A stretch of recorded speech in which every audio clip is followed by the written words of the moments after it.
The fog lay thick over Rue des Ombres, swallowing the gaslights whole and muffling the sound of footsteps. A single figure moved through the swirling grey, his boots striking the cobblestones with urgency. The alley, a narrow throat between crumbling brick tenements, was silent, save for the soft slosh of water dripping from unseen gutters. But at its dead end, something impossible had happened. Inspector Jules Renaud tightened his coat against the damp chill as he crouched beside the body sprawled in the alley. The corpse belonged to a man in his late 40s, dressed in a fine but rumpled suit, his shoes still gleaming despite the filth around him. His throat was slit cleanly, the blood already cooling in a dark pool beneath his head. The oddity, however, was the lack of any sign of struggle. No footprints in the surrounding grime except the victim's. No weapon, no witness. The fog should have swallowed any sound, but Renaud's instincts told him the crime had been swift, silent even. He studied the victim's outstretched hand, palm facing up, fingers curled as though he had been grasping at something. A single, puzzling clue lay nearby. A chess piece, a white knight, its smooth surface untouched by the grime of the alley. Renaud picked it up, turning it between his fingers. A message or a mistake, he murmured. Sergeant Moreau, his stout frame barely visible through the mist, exhaled loudly. No sign of forced entry anywhere. The alley is a dead end, sir. The only way out is the street, and no one saw a soul leave. No one? Moreau shook his head. Not a thing. The street is deserted this time of night. And with the fog, he gestured at the shifting, endless grey. Anyone could have come and gone unseen. Renaud straightened, his sharp eyes scanning the surrounding buildings. Old structures with shuttered windows, their facades crumbling with age. Yet something felt off. The body, the setting, it was too neat, too perfectly inexplicable. He turned his attention back to the victim. Who is he? Name's Pierre Lemoine, wealthy banker, lives uptown, nowhere near here. Moreau hesitated. One peculiar thing, his wallet's untouched, and there's a train ticket to Lyon in his pocket, for tomorrow morning. Renaud's brow furrowed. A man of Lemoine's stature had no reason to be in this part of town, let alone so late at night. And a train ticket suggested he had no intention of staying. Did he arrive alone? Moreau hesitated again. No idea, no witnesses, no witnesses, no sound, no struggle, a fog-drenched alley where a man bled out in perfect silence. And a chess piece. Renaud pocketed the knight. The answers were out there, hidden in the mist. All he had to do was uncover them. The night pressed in, heavy with silence, as Inspector Jules Renaud stood motionless in the fog-drenched alley. The dicky chess piece, cool and smooth in his pocket, nagged at him like an unfinished puzzle. His keen eyes drifted across the body once more, then to the damp bricks lining the alley walls. No scuff marks, no sign of a struggle. It was as if Pierre Lemoine had walked here willingly, only to collapse where he now lay, his lifeblood seeping into the cracks between cobblestones. The crime had an eerie precision to it, a calculated neatness that felt unnatural. Moreau and the other officers busied themselves with the usual procedures, cordoning off the area, making notes, questioning what few onlookers had gathered at the alley's mouth. They would check Lemoine's known associates, dig into his financial dealings, follow the expected steps. But Renaud knew that kind of investigation would yield little. This was not a crime of passion, nor a simple robbery gone wrong. It was something else. He knelt again, his fingers tracing the ground near the body, pausing where the blood had pooled. The way it had spread was curious, too contained, as if Lemoyne had been killed precisely here in one swift motion. No streaks, no smudges, no evidence that he had staggered or fought. Renaud's gaze flicked to the man's shoes. They were too clean. The streets leading to the alley were muddy from the earlier rain, yet the soles bore no trace of it. He stood abruptly, brushing dust from his trousers. "Moreau," he called, his voice cutting through the fog. "Are we certain Lemoyne walked here?" The sergeant, who had been jotting something in his notebook, looked up. "You mean—" Renaud gestured to the victim's feet. "Look at his shoes. He didn't walk through these streets before arriving here." "He was brought," Moreau's brow furrowed. "That would mean the killer carried him?" "No," Renaud said, his voice low. "It means he was placed here after death." Moreau let out a slow breath, his grip tightening on his notebook. "That makes no sense. Why go through the trouble?" Renaud didn't answer immediately. Instead, he glanced toward the alley's mouth, where an officer was speaking with a man wrapped in a threadbare coat, his hands trembling slightly. An old vagrant, Renaud guessed. He walked over. The man looked up as Renaud approached. His eyes, watery and unfocused, darted from the inspector to the corpse. "Didn't see nothing, I swear," he mumbled. Renaud studied him carefully. The lines on the man's face suggested a life spent navigating the city's harsher edges, but there was something in his posture, something guarded. "You were here?" Renaud said, not as a question but as a statement.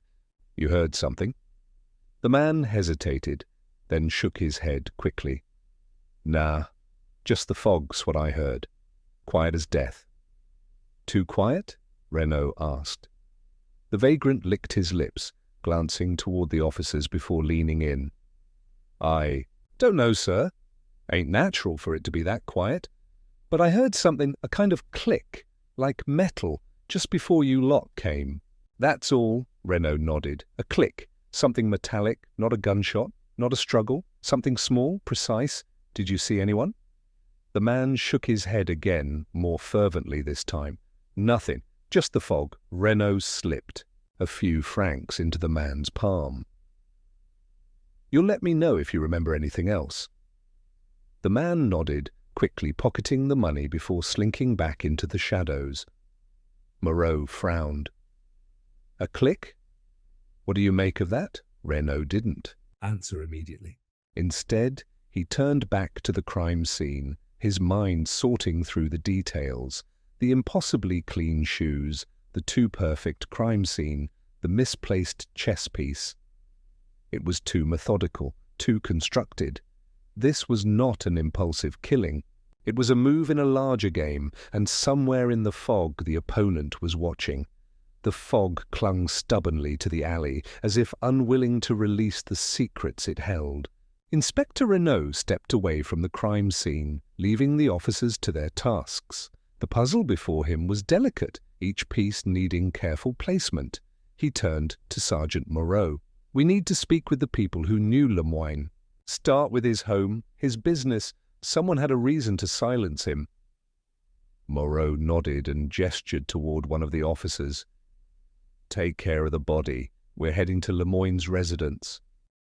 The banker's home was on Rue Saint-Augustin, a refined townhouse with a manicured courtyard. The butler, a thin, grey-haired man with sunken cheeks, opened the door, his expression unreadable. "We require a word with Madame Lemoyne," Renaud said, stepping inside without waiting for an invitation. The butler hesitated only a moment before nodding and leading them to a drawing room. Madame Lemoyne sat stiffly on a velvet settee, hands folded in her lap. She was striking, high cheekbones, sharp blue eyes, but there was no grief on her face. Only a cold composure. When she spoke, her voice was level. "You're here about my husband." Renaud took a seat opposite her, studying her carefully. "I regret to inform you that he was found dead earlier this evening." A pause. A slight tilt of the head. No shock, no disbelief. Only a slow blink before she sighed. "How?" "Was murdered. In an alley." Madame Lemoine pursed her lips, exhaling through her nose. She was silent for a moment, then said, "I suppose I should be surprised, but I am not." Moreau, standing by the door, frowned. "You expected this?" She turned her gaze on him, cool and measured. "My husband made enemies. That is what happens in banking. He dealt with powerful men, and not all of them were honest." Renaud leaned forward slightly. "Would you happen to know why he had a train ticket to Lyon for tomorrow?" That made her blink twice. A flicker of something. Uncertainty? "Lyon?" she repeated. "I didn't know. He didn't tell me." Her reaction was controlled, but Renaud saw the way her fingers tightened against her skirts. She was lying. "Did your husband often keep secrets from you?" She smiled thinly. "Doesn't every man?" Moreau cleared his throat. "Was your husband acting strangely before today?" Madame Lemoine hesitated, just for a second. "He was restless. Distracted, perhaps. He took calls at odd hours, left suddenly without explanation." "Did he mention anyone by name?" Renaud pressed. "No. A single, simple answer. Too simple." "You don't seem particularly shaken by his death," Moreau said bluntly. She tilted her head. "Would you like me to weep, Sergeant? Would that convince you of my innocence?" Renaud watched her carefully.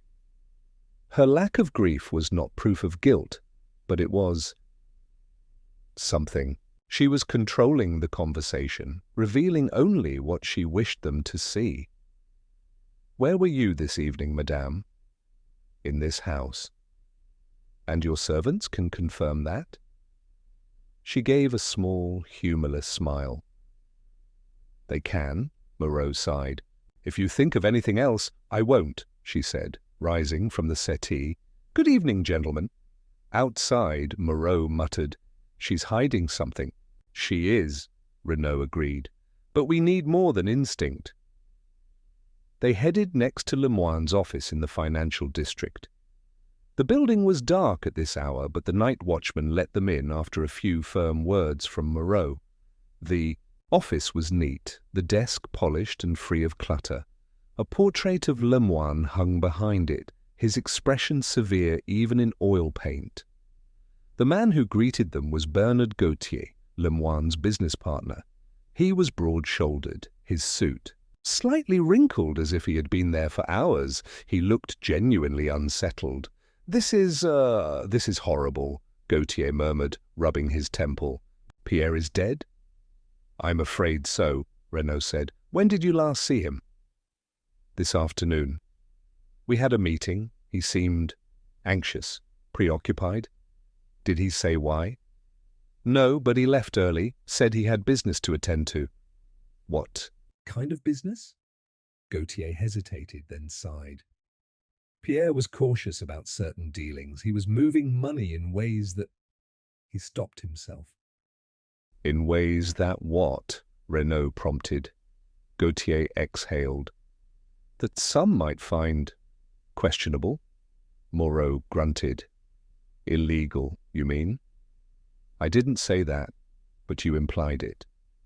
Gautier pressed his lips together. "Look, Pierre was a good man, but he was playing a dangerous game. If he was killed, I wouldn't be surprised if it was over money." "Who would want him dead?" Gautier shook his head. "That I can't say." Renaud wasn't convinced. Gautier was nervous, but whether from grief or guilt he couldn't yet tell. He stood, offering a last glance at the office. It was too tidy, too perfect, just like the crime scene. Outside, Moreau muttered, "One too cold, one too nervous. Who do you trust? Renaud exhaled, feeling the weight of the chess piece in his pocket. Neither. The night had deepened by the time Renaud and Moreau left Lemoine's office. The gaslights flickered in the damp air, their glow barely cutting through the fog that still clung to the city. The streets were quiet, but Renaud's mind was restless. 2 interviews, 2 contradictions. Madame Lemoine's icy composure and Gautier's nervous energy both felt rehearsed in their own way. He had asked each about Lyon, and neither had given a convincing response. The chess piece in his pocket felt heavier now, a reminder that the crime was not merely about murder, but something more deliberate. A game. A move made in plain sight, waiting for a response. As they walked, Moreau exhaled through his nose. I don't like this. The wife barely flinches at her husband's death, and the business partner is sweating like a pig. They both have something to hide, Renaud nodded. And yet, neither explanation fits entirely. Lemoine had a train ticket, which means he was leaving. His wife didn't know, or at least she pretended not to. Gautier claims Lemoine was anxious, but he stopped short of admitting why. Moreau grumbled, rubbing his chin. Could be money, could be blackmail. You think Lemoine was running? Perhaps. But from whom? A carriage rattled by, its wheels kicking up the dampness from the street. Renaud stopped at the curb, turning over the possibilities in his mind. There were motives, certainly, greed, revenge, fear, but none explained everything. Lemoine had enemies in finance, that much was clear. A man like him did not reach wealth without stepping on a few fingers. But did someone in his professional life truly have reason to kill him in such a calculated manner? And then there was the personal aspect. Madame Lemoine, so poised, too poised. Had she known of her husband's dealings? Had she cared? He motioned for Moreau to follow. One more stop. The address they sought was in a less refined part of town, near the docks, a quiet boarding house with peeling paint and warped shutters. They knocked, and after a moment, an elderly landlady peered through the door. "Inspector Renaud," he said smoothly. "We're looking for Henri Dubois." The woman pursed her lips. "Gone." "Gone?" "Left a few hours ago. Packed in." "A hurry." Renaud and Moreau exchanged a glance. "Did he say where?" She shook her head. "Didn't say a word. Just left money for the room and walked out with a case." Renaud felt a prick of certainty. Was he expecting trouble? The landlady sniffed. He looked over his shoulder twice before stepping out the door. "You tell me." Henri Dubois was a name Renaud had come across before, a fixer of sorts, a man who dealt in information, often for a price. If Lemoine had been in trouble, Dubois might have known why, and now he was gone. Back in the street, Moreau exhaled sharply. That's too much of a coincidence. Lemoine is murdered, and Dubois disappears the same night. Renaud's fingers curled around the chess piece in his pocket. No coincidence. Someone is erasing their tracks. They needed to move quickly. If Dubois had fled, it was because he feared something or someone, and that meant he was still alive, at least for now. Renaud knew that the next step would be finding him before the killer did. The night stretched long as Renaud and Moreau moved through the damp streets, their breath forming pale ghosts in the cold air. The disappearance of Henri Dubois shifted the entire investigation. Whoever had killed Pierre Lemoine wasn't content with just one loose end. They were tying up every thread, making sure no one could speak. That meant Dubois knew something worth silencing. As they neared the station, a young officer hurried toward them, his boots slapping against the wet cobblestones. He was breathless, his face flushed with urgency. "Inspector, we got him!" Renaud arched a brow. "Got who?" The officer swallowed hard, glancing between him and Moreau. A man was caught near the Gare de Lyon, carrying a bloodied knife. He was trying to board a train. Matches the description of Henri Dubois. Moreau let out a low whistle. That was fast, tout de suite. Fast, Renaud thought. The pieces weren't adding up. A man like Dubois, someone who made his living in secrets, wouldn't be foolish enough to be caught so easily, certainly not carrying the murder weapon. The timing was too convenient. Still he said nothing and motioned for the officer to lead them to the suspect. At the station, Dubois sat slumped in a wooden chair, his wrists bound with iron cuffs. He was a wiry man, his unshaven face and hollow cheeks making him look older than he was. He eyed Renaud with a mix of defiance and resignation. On the table in front of him, a long, slender knife lay wrapped in a cloth. A stain of deep crimson marked the blade's edge. Moreau crossed his arms. "So, Dubois, running for the train with a bloody knife in your pocket. That's not the best look for an innocent man." Dubois gave a dry chuckle. "Since when does innocence have anything to do with looks?" Renaud leaned forward. "You were leaving the city." "That's right. With a weapon that appears to have Pierre Lemoine's blood on it." Dubois shrugged. "So it appears," Renaud studied him. There was something off about the way Dubois held himself, too relaxed, too indifferent. A man truly caught in such circumstances would be scrambling for excuses, desperate to explain. Instead, Dubois was acting like a man who had already accepted his fate. Moreau exhaled. "The case doesn't get much clearer than this, Inspector." But it did. That was the problem. It was too clean, too simple. A man caught red-handed with the murder weapon just hours after the crime.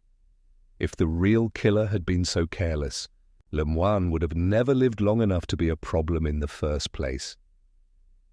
Renaud sat down across from Dubois, his eyes sharp. "Tell me, how did you kill him?" Dubois tilted his head. "I imagine you've already made up your mind about that. I want to hear it from you."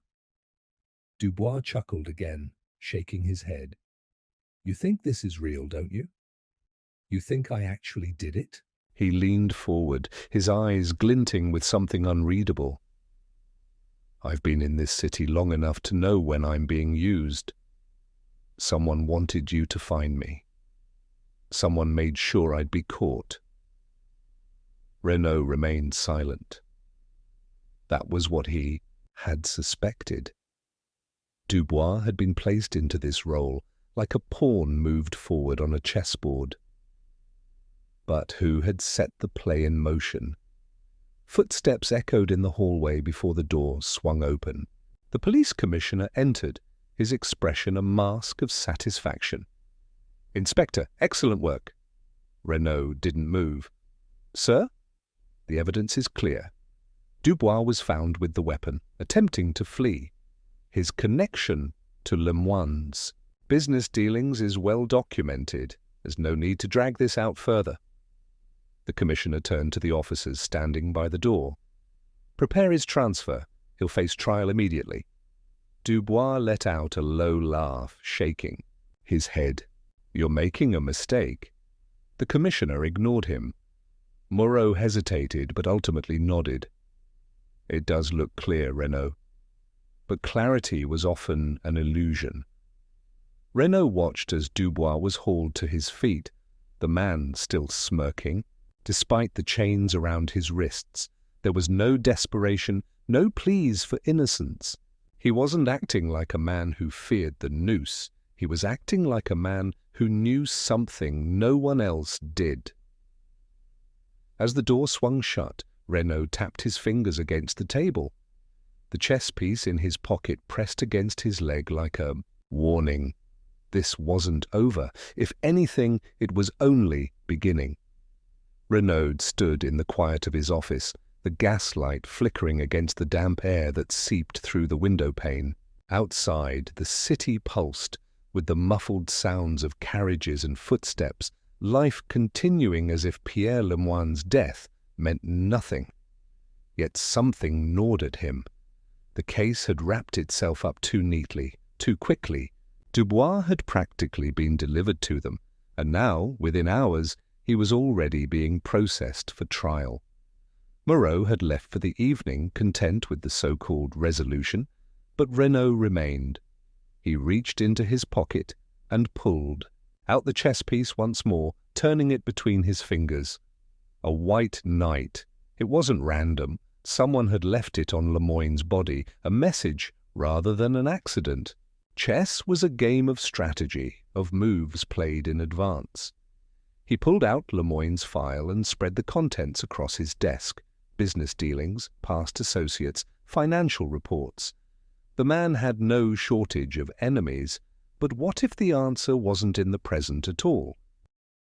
He flipped through until he found something that made him pause. A name, Jean-Luc Martel.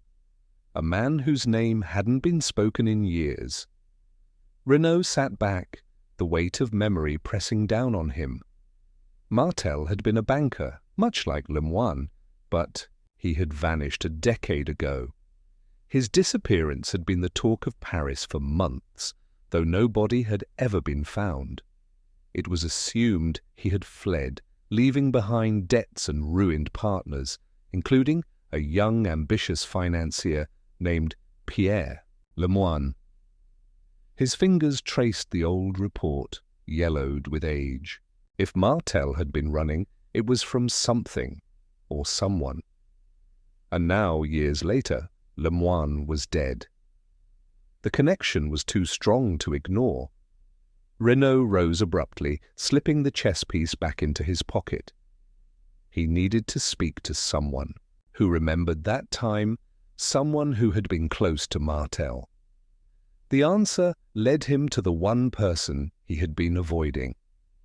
Madame Lemoine's estate was dark when he arrived, save for a single window glowing with candlelight. He knocked firmly, and after a long moment the door opened to reveal her, wrapped in a dark shawl, her eyes unreadable. "Inspector," she murmured, "you do keep late hours." "So do you, madame." She studied him for a moment before stepping aside. "Come in, then." The parlour was draped in shadows, the candlelight flickering against the marble hearth. Renaud remained standing. "Tell me about Jean-Luc Martel." The reaction was subtle but unmistakable. A slight intake of breath, the tightening of her fingers against the folds of her shawl. "I haven't heard that name in years. But you remember it?" Her gaze was steady, but something in it had changed. "He was my husband's mentor, a brilliant man, and then one day he disappeared." "Did he?" Renaud watched her closely. Or was he silenced? Her lips parted, but no words came immediately. Then slowly she said, "Pierre never spoke." Of it. But after Martel vanished, everything changed. He became cautious, private, even with me. He took Martel's place, didn't he? In business, in reputation. She exhaled, her posture stiff. "Yes, but that wasn't all. There was a debt, Inspector. A debt Pierre never spoke of, but one I knew hung over him." Renaud's pulse quickened. "A debt to whom?" She hesitated, then quietly, "To the man who made Martel disappear." A name hovered in the air between them, unspoken. Lemoine hadn't been killed over money alone. He had been playing a game that had begun long before his death, one that had started the moment Martel vanished. And now the past was coming back, for everyone. Renaud left the Lemoine estate with his coat pulled tight against the cold, but it wasn't the wind that sent a chill through him. A debt Pierre Lemoine had never spoken of, a shadow from the past still reaching into the present. If Martel had disappeared because of this debt, and now Lemoine had followed, the pattern was clear. Someone was erasing old transactions. He turned onto the quiet streets, his mind pulling apart the pieces. Dubois had been placed in their hands like a sacrificial offering, but he wasn't the architect. Lemoine's murder wasn't an act of sudden passion. It was a move played long ago, calculated and precise. The chess piece in his pocket pressed against his palm. A white knight, he needed to force the real player to reveal themselves. Instead of returning to the station, he made his way to the Café Voltaire, a dimly lit establishment known for late-night dealings and quiet conversations. The owner, a wiry man named Gautier, barely glanced up from wiping down the bar. "I was wondering when you'd show," Gautier murmured as Renaud settled into a seat. "You knew I was coming?" "You've been hunting ghosts, Inspector." "Ghosts always lead here." Renaud placed the chess piece on the table between them. "Tell me about this." Gautier's hand hesitated in its movement just for a fraction of a second before he continued wiping the glass. "Chess, is it? Not just any chess, the kind played in back rooms and locked offices." "I know what it means, Gautier," the cafe owner sighed, setting the glass down. "I don't know who left it for you, but I can tell you this. When Martel was still around, he used to play with a man they called the banker, not Lemoine, someone older, a man who never lost." Renaud leaned in. "A man who collects debts?" Gautier gave him a long look. "A man who makes sure no one forgets them." A name formed at the edge of Renaud's thoughts, but it remained elusive. He needed confirmation. He needed a reaction. A plan took shape. The next morning, Renaud stood before a cell door in the holding cells beneath the police station. Inside, Henri Dubois lounged on the bench, hands folded behind his head. He looked up with an arched brow as Renaud stepped inside. "Back already?" Dubois smirked. "I was starting to think you'd let me rot." Renaud pulled a chair closer and sat down. "I wanted to thank you," Dubois blinked. "Thank me? For leading me to the real killer?" Renaud leaned forward, his voice smooth. "You see, I finally understand. You're just another piece on the board, Dubois. A pawn." Dubois stiffened slightly, the first crack in his carefully constructed mask. Renaud continued. "The game was played long before you ever stepped into it. Martel vanished, but his debt remained. Lemoine took his place, and when it came time to settle accounts, he paid the same way." He let the silence stretch. "And now you're here, conveniently placed, like a piece sacrificed to keep the king safe." Dubois' jaw tightened. Renaud stood. "I suppose it doesn't matter. The real player will slip up soon enough. A man like that, he never likes to lose." He turned, as if to leave, then paused. "Funny, though. When I mentioned this to Gautier, he said Martel always played white." He pulled the chess piece from his pocket, letting the light catch it. "And this knight? It doesn't belong to him." Dubois was silent, but his breathing had changed. Renaud gave a slight nod. He had his answer. Someone else had been at the board. Someone who didn't just play the game, someone who controlled it. As Renaud left the holding cells, the air in the corridors felt heavier, as if the walls themselves had absorbed the weight of the secrets he was chasing. He had seen the flicker in Dubois' expression, the tightening of his jaw, the way his gaze had darted for just a second toward the chess piece. It was confirmation. Dubois wasn't acting alone. Someone was moving pieces in the background, ensuring that Lemoyne's murder was wrapped up quickly and cleanly. But a true mastermind never let the board remain unsettled for long. The feeling of being watched trailed Renaud as he stepped into his office, the faint scent of burnt tobacco lingering in the air. Someone had been here. His desk, though outwardly undisturbed, felt wrong. The papers he had left in a neat stack before visiting Dubois were no longer perfectly aligned. He reached for the case file on Lemoyne's murder and flipped it open. His fingers froze. The chess piece was gone. He felt his pulse quicken. No one but a handful of people had known he had it. He searched through the papers, but nothing else seemed missing. No files, no reports. Just the one item that could confirm his growing suspicions. It hadn't been a random clue. It had been bait. And now someone had taken it back. Renaud closed the file and leaned back in his chair. Someone inside the station was working against him. A knock at the door made him straighten. Moreau stepped inside, his expression a mixture of exhaustion and irritation. Dubois' lawyer just arrived. Says he won't be answering any more questions. Renaud exhaled. Of course he won't. He studied Moreau for a beat. Did anyone enter my office while I was downstairs? Moreau frowned. Not that I saw. Why? Renaud didn't answer. He stood, grabbed his coat, and motioned for Moreau to follow. We need to move before this case is completely buried.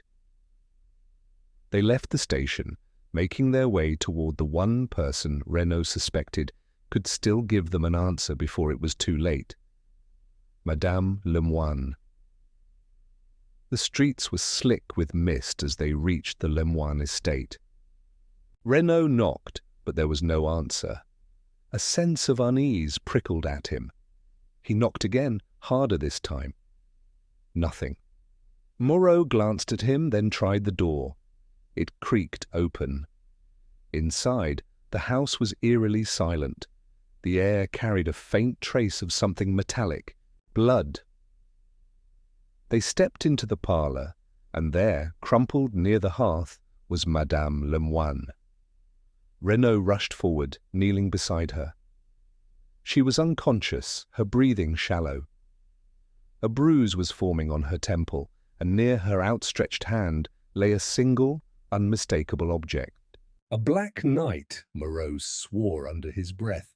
Whoever did this Didn't come to kill her, Renaud said quietly. They came for information. He looked around, scanning the room. Papers had been pulled from drawers, overturned furniture showing signs of a search. And then he saw it. Near the desk, a small, broken lockbox. He pulled it open. Empty.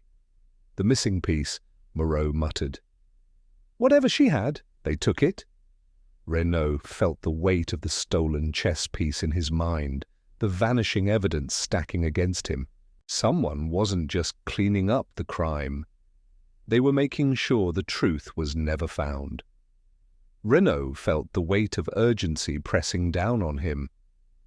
Madame Lemoine's shallow breathing was the only indication that she was still alive.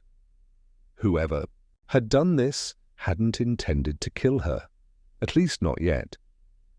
They had wanted something, and judging by the empty lockbox, they had found it. The question was what? Moreau was already calling for an ambulance, his voice tight with barely concealed anger. Renaud stood, his eyes scanning the ransacked room for anything that might have been overlooked. His mind worked through the sequence of events.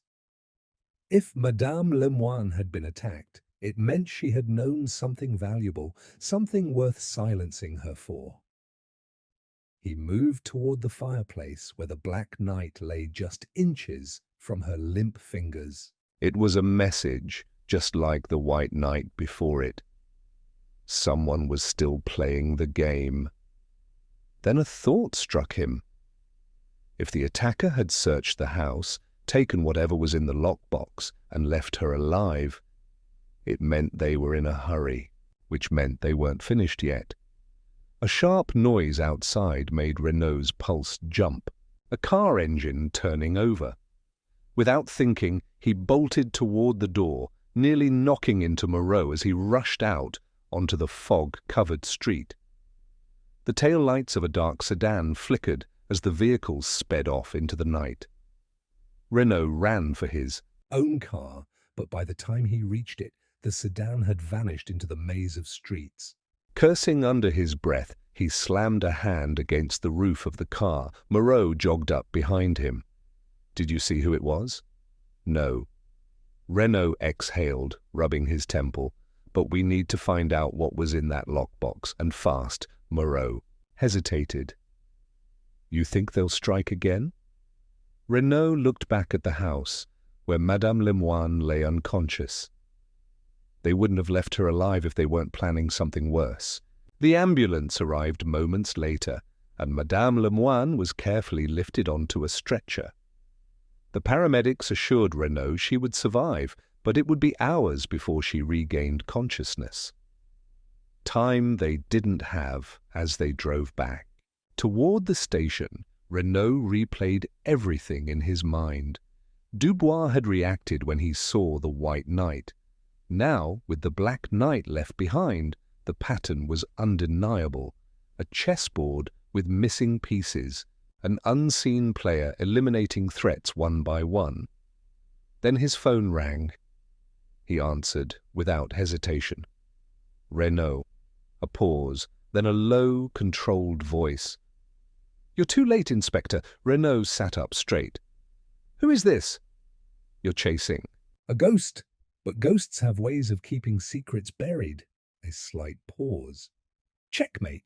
The line went dead. A deep, sinking feeling settled in Renault's gut. He turned to Moreau. "Turn the car around." Moreau frowned. "Where?" "The station." Something was happening. Right now, and if they didn't move fast, the next piece on the board wouldn't just be removed, it would be destroyed. Renault's pulse quickened as Moreau swerved the car toward the station, tires screeching against the wet pavement. The words from the unknown caller echoed in his mind. Checkmate. It wasn't a threat, it was a declaration. Something was happening, something that would cement the villain's advantage if he didn't act now. The station came into view, looming against the fog like a fortress. The moment the car skidded to a stop, Renault was out, pushing through the entrance. Officers milled about, but there was an energy in the air, a shift he felt in his bones. L'évêque. He barked at a junior officer who startled at his tone. "Anything unusual in the last 15 minutes?" L'évêque hesitated. Yes, sir. There was a break-in. Someone got into the evidence room." Renault didn't wait for more. He stormed. Through the halls, Moreau on his heels. The evidence room door stood slightly ajar, the lock twisted and useless. Inside, cabinets had been yanked open, folders thrown to the floor in a chaotic mess. He scanned the room quickly. "What's missing?" The officer on duty, pale and visibly shaken, stammered, "The chess piece, sir. The one you found at the crime scene." Renault's jaw tightened. The White Knight. Gone. Moreau exhaled sharply. "They're erasing every piece of proof." Renault's gaze swept over the disarray. If the intruder had only wanted the chess piece, they wouldn't have ransacked everything. They had been searching for something else, something they weren't sure where to find. And then, suddenly, he saw it. A subtle detail amidst the chaos. Among the scattered files lay one that hadn't belonged to this case. A name printed on the cover sent a jolt through his spine. Lemoine, Bernard, Renault bent. Down, flipping it open. It was an old case, years old, detailing fraud allegations against Bernard Lemoine before the charges had been mysteriously dropped. It clicked. The game had never been about a single murder. It had never been about Dubois or even about Madame Lemoine's attack. This went deeper, farther back than anyone had considered. Moreau peered over his shoulder. "That's Lemoine's father, isn't it?" "Yes," Renaud murmured. "And this case file?" He trailed off, piecing together the implications. Someone made sure Bernard Lemoine's crimes disappeared. Someone powerful. Moreau frowned. And now his son turns up dead. You think it's connected? Renaud's mind raced. An old scandal, a family secret, a pattern of destruction to keep it buried. The pieces had always been in plain sight. The chess set, the careful staging, the methodical erasure of evidence. Someone wasn't covering up a murder. They were ensuring that a past crime stayed forgotten. The real question was, who was left on the board? Renaud stared at the file in his hands, his pulse steady, but his mind racing.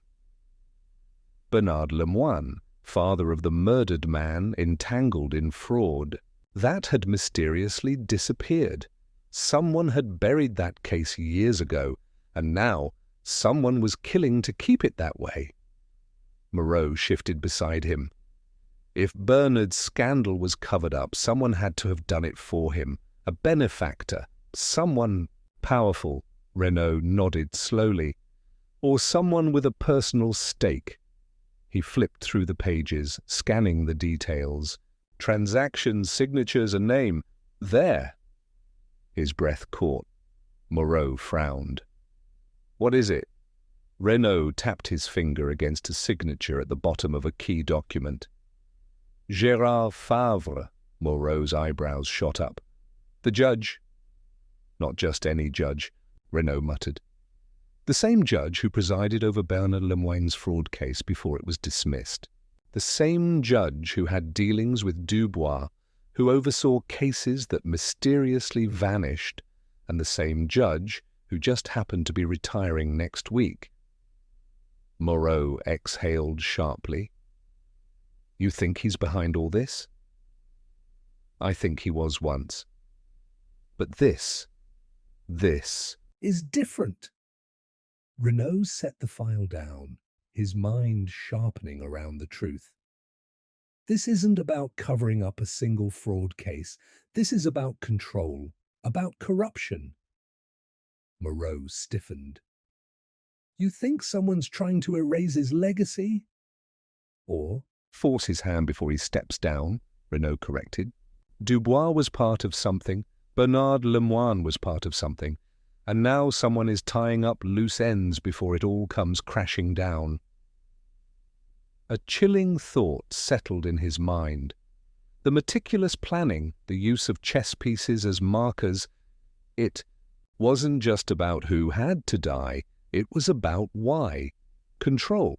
Each murder had removed someone with a link to the past, but it wasn't just to silence them, it was to make a statement. Moreau shifted uneasily. So who benefits from this? Who's behind it? Renaud thought about the voice on the phone, the eerie calm, the certainty. Someone who wasn't just covering up crimes, someone who was orchestrating a perfect ending, and there was only one move left to play. Renaud stood in the judge's study, the weight of the case settling on his shoulders like an iron shroud. The heavy oak desk between them was covered in neatly stacked papers, an ordered contrast to the chaos of the past days. Judge Gérard Favre regarded him with an expression of calm indifference, his wrinkled hands folded neatly before him. You came all this way, Inspector, Favre said, his voice smooth, unshaken. I assume you have something more than speculation. Renaud's fingers brushed the inside of his coat, feeling the comforting weight of the recorder. The game was at its final stage. Every move had led here. Not speculation, he said evenly. Truth. You buried Bernard Lemoine's fraud case, ensured it never saw the light of day.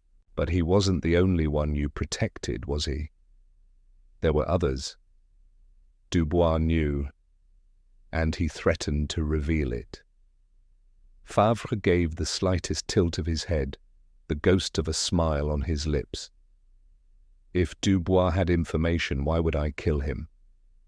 That would only bring more attention to me, wouldn't it? You didn't kill him, Renaud said, watching the judge's reaction carefully. But someone else did. Someone who had more to lose. Favre's expression didn't change, but his fingers tightened just slightly, the only betrayal of emotion. Renaud continued. Bernard Lemoine's death wasn't just a murder, it was a message. Someone wanted him gone before he could talk. Someone who understood the game as well as you do. And someone who wasn't afraid to make their move before you could. Act. Silence settled between them, thick with unspoken words. Then, for the first time, Favre exhaled deeply, as if shedding a weight he had carried for far too long. "You're too late, Inspector," he said, his voice almost weary. "This isn't about me anymore." Renaud's stomach tightened. He had been prepared for denials, for resistance. But not this. "What do you mean?" he pressed. Favre leaned back in his chair, regarding him with something almost akin to pity. "You think you've reached the end of the game, but you were only ever watching the board, never the hands that moved the pieces." A chill ran down Renaud's spine. The judge wasn't the mastermind. He had been a pawn, one who had lost his usefulness. And then, as if on cue, the phone on Favre's desk rang, a single sharp sound that cut through the silence like a blade. Favre didn't move to answer it. He simply looked at Renaud, his lips curling into something between amusement and regret. "The final move has already been made, Inspector," he murmured. "Checkmate," the phone rang again, its shrill tone slicing through. The heavy silence in the judge's study. Favre remained motionless, his eyes locked on Renaud's with something unsettlingly close to resignation. Renaud reached for the receiver before the judge could, lifting it to his ear. "Renaud." A moment of silence. Then a voice, smooth, measured. "You were always so close, Inspector. Closer than you realized." A faint click. The line went dead. Renaud tightened his grip on the receiver, his pulse hammering in his ears. He turned back to Favre, who was watching him with quiet amusement. "Who was that?" Favre merely exhaled. "The one who truly matters." Renaud clenched his jaw. This wasn't over. The judge wasn't the king on the chessboard. He was another sacrificed piece, and the true mastermind had just made their presence known. Then he saw it, a flicker of movement beyond the window. The street below, cloaked in fog, distorted the shapes of figures passing by. But there, near the lamppost, a figure stood too still, too calculated. A presence that didn't belong. Renaud moved before he could think, wrenching the door open and taking the stairs two at a time. Moreau barely had time to call after him before he was outside, stepping into the damp night air. The figure turned at his approach, slow and deliberate, and as they did, Renaud's stomach twisted into a knot. It was someone he never would have suspected. A face he had seen countless times in passing, a voice he had heard in the background of this very case, someone who had never been truly under suspicion because they had blended too well. Commissioner Alain Mercier. Mercier gave him an almost rueful smile. "Ah, Inspector, I was hoping you wouldn't be so quick." Renaud's mind raced, piecing it together in an instant. Mercier had been there since the beginning. The murders, the cover-ups, it all led back to someone with the power to manipulate. The case from the inside, someone who had orchestrated every misdirection, every disappearance of evidence. Mercier's voice remained infuriatingly calm. You were right about Favre, of course. He was an old man clinging to power he didn't deserve. But this was never about him. It was about keeping the system intact, keeping the right people in control. Renault's fists clenched. You killed for that? Mercier gave a small, almost regretful nod. And I'd do it again. The moment stretched, heavy with unspoken possibilities. Then Mercier moved. A flicker of motion, a hand dipping into his coat. Renault reacted on instinct, drawing his own weapon. Don't. Mercier hesitated, just for a fraction of a second. Then he exhaled, withdrawing his hand. Not a gun. A cigarette case. He flicked it open, took out a single cigarette, and lit it with infuriating nonchalance. You've won, Inspector, Mercier said quietly. For now. Renault didn't lower his weapon. Not yet. Because even as Mercier admitted defeat, something in his tone told him this wasn't truly over. Renault's grip on the revolver remained firm, his finger resting against the trigger. As he watched Mercier exhale a slow stream of smoke into the fog, the street was eerily silent, as if the city itself held its breath, waiting for the next move. You already know how this ends, Mercier said, rolling the cigarette between his fingers. You can arrest me, you can put me on trial, but do you think that will change anything? Renault's jaw tightened. That's not for you to decide, Mercier chuckled, the sound devoid of humor. You still don't see it, do you? This wasn't just about one crime. It wasn't just about Favre or the others. It was about control. Keeping order where chaos threatens to seep in. Renault took a step closer. You justify it however you want. It doesn't change the fact that you're a murderer. Mercier flicked the cigarette to the ground and crushed it beneath his heel. And yet, Inspector, you needed me. If I hadn't led you through this game, if I hadn't left you just enough breadcrumbs, you'd still be chasing shadows. The arrogance in his voice made Renault's blood boil. Mercier had toyed with them. All manipulated the investigation from within, steering it just enough to mislead without ever fully losing control. And yet in the end, he had miscalculated. You slipped, Renault said. You had to cover Favre's tracks too quickly. You underestimated how many people wanted him gone, and when you tried to tie up the last loose ends, you left your own fingerprints behind. Mercier's expression didn't change, but his silence spoke volumes. Renault continued. The missing file in the archives wasn't just an oversight, it was removed in a hurry. And the way the body was staged, it was meant to look like one of Favre's rivals had done it. But only someone with inside knowledge could have arranged it so precisely you thought you were erasing mistakes, but you were leaving a pattern. Mercier gave a small, almost imperceptible nod. And now you have me. Renault took out his handcuffs. Turn around. For the first time, Mercier hesitated. His gaze flickered down the street, as if calculating something. Then, just as quickly, his expression smoothed over again. Very well, he said, and turned. Renault snapped the cuffs onto his wrists, pulling them tight. Moreau and two uniformed officers approached from the end of the street, their footsteps echoing against the damp cobblestones. Take him in, Renault said. Moreau nodded, gripping Mercier by the arm and leading him toward the waiting car. As he was guided inside, Mercier glanced back over his shoulder, meeting Renault's gaze one last time. There was no panic, no desperation, just the same calm, knowing smirk. A shiver ran down Renault's spine. Mercier wasn't afraid. As the car door slammed shut and the engine rumbled to life, a thought struck Renault like a fist to the chest. Mercier had planned for this. Renault turned to Moreau. Get to the station. Now, Moreau frowned. He's already in custody. Exactly.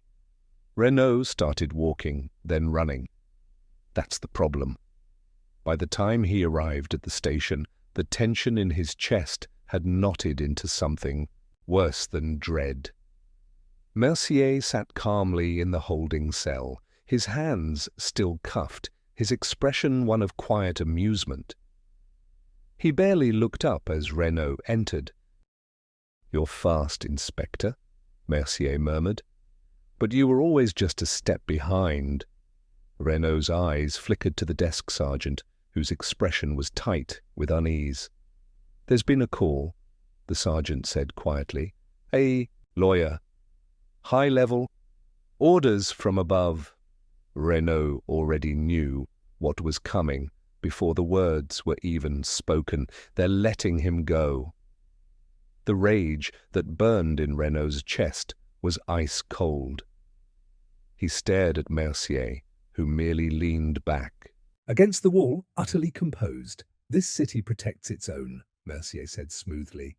"And you, my dear Inspector, are not one of them." The next few minutes passed in a blur. A signed document, a quiet conversation behind closed doors, Mercier stepping out of the cell, straightening his coat with infuriating ease. And then he was walking past Renaud, pausing only long enough to offer a final measured glance. "I would have made you an offer once," he said, "but you're too honest. It's going to cost you." Then he was gone. The night air outside was thick with the scent of rain, but Renaud barely noticed. He stood in the doorway of the station, watching as Mercier stepped into a black car waiting at the curb.